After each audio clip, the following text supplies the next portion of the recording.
last night, so if I can ask you all to please bear with me. I'd like to share a story about my mother. Her name is Blanca Romelia Luego Rodriguez. In the year 1973, my mother married my father, Jaime Luego Rodriguez. From this matrimony, she had 3 children, my eldest brother Jaime, my second oldest brother Aaron, and myself. My mother was a very talented seamstress. She had it over 30 years. And from a young age, she and her sister, Doretta, were very well known mariachi singers. I like to compare my mother's voice to the voice of a cardinal. In the year 2007, in January, my mother and I moved to a family physician, Beverly Hingwood, and get a normal self-exam. At the time, I really didn't have the word cancer in my vocabulary. I was only 16. But I can remember Dr. Henwood checking my mom, and she sighed and I wanted to cry. She asked my mother, "Why did you wait so long?" Her response, "We didn't have insurance till yesterday." Immediately, Dr. Henwood referred my mother to Amy Lynn, her oncologist. Soon after her appointment, we received the news she was diagnosed with stage 4 inflammatory breast cancer. For those of you who don't know, there is more than one kind of breast cancer, and inflammatory breast cancer is the most aggressive form, where you cannot detect it in a mammogram. Once we got the news, she was told that she had less than a year to live. And for my mother, she believes no one has the right to tell you when it's your time. That is only God's will.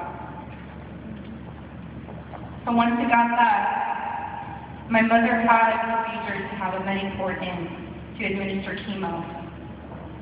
And from the chemo, extensive chemo, she had a mastectomy on her right breast. Less than a month from that surgery, she underwent extensive aggressive radiation. And due to that radiation, over time, the Mediport started to melt and started to rip its way through her skin.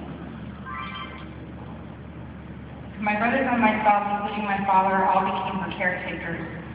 And from that, we would clean out her wounds, and eventually her wound opened to the side of my hand for about 3 years. Through all this all, she remained positive and hopeful. She would attend her chemo sessions wearing high heels and long gorgeous boots that my brother would purchase for her.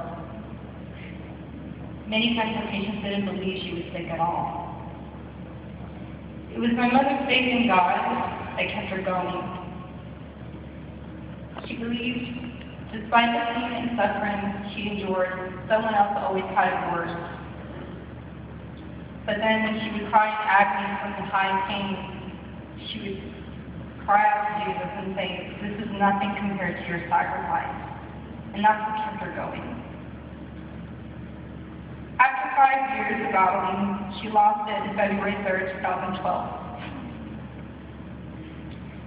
She passed away and she leaves behind a legacy. What is important to take from this story?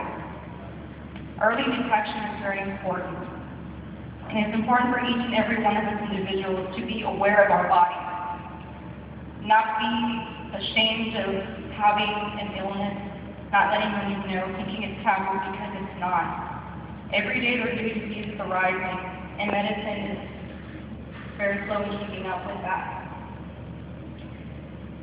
Honestly, I have to say, despite a lot of individuals who say that cancer is a curse and we hate it, in a way I found it as a small blessing. How so?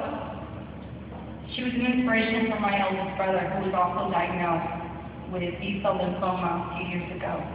He is now in remission. Secondly, my mother did extensive chemo experimental drugs that were still kept on lab rats. So she opened a doorway for future cancer patients to be able to try new drugs because of her. And finally, it allowed us to realize how important she was to our lives. At the funeral, I will have to say 2 days, a little over 400 people came to visit. Most of those people I never met in my life. So final note, whenever someone diagnoses you with an illness, no matter what, and they give you a time frame, you have less than a year to live, you just need to find a new doctor and you keep fighting. Because no one's going to do that for you except yourself.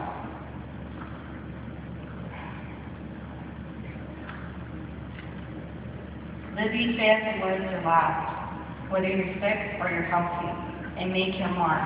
For I know Blanca Romelia Luevano, Rodriguez, May 1st. Thank you.